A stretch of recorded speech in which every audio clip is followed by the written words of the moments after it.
We all know that dealing with difficult people isn't something we wake up every morning and look forward to. If I could offer you a technique, communication technique to help others better understand what they're doing and hopefully getting them motivated to want to meet you halfway to be a partner in change, do you think that would be a valuable technique in helping you manage one of the most critical types of stressors, interpersonal stress? As we mentioned in an earlier presentation, we suggested that interpersonal stress really creates a heightened physiological reactivity that takes a lot longer. In fact, research suggests about 50% longer for the body to calm down. I'd like to introduce a 4-step technique we've had great success with the Living Well program over the last several years. It's called the DESC technique, and DESC is an acronym for the 4 steps in this technique. The D of DESC stands for describe. And this is the first step. If we really want to help people to understand what they're doing, whether it's conscious or unconscious, that's creating some stress for us, we have to work really hard to give them a framework verbally that they can hear and understand exactly what they're doing behaviorally. What D stands for is describe at a behavioral level exactly what you're experiencing that person doing or not doing. The second step, and the letter we use for that step, is called E for express. Express is a very important part of the DESC technique, and it helps others know that there's an impact of the behavior that's creating some stress for you.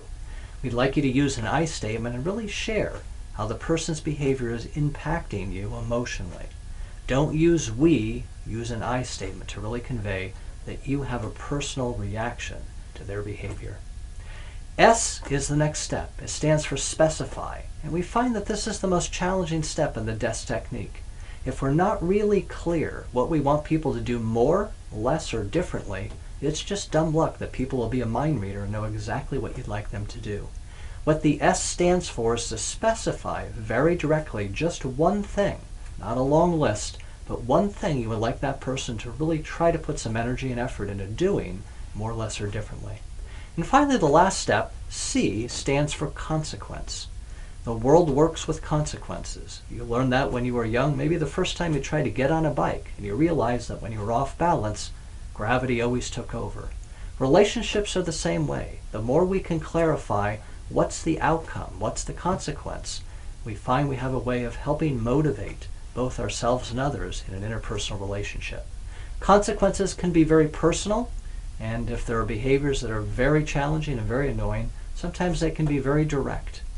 So DESC is a great technique for really enabling you to help others better understand and hopefully be a partner with you to be motivated to change behavior.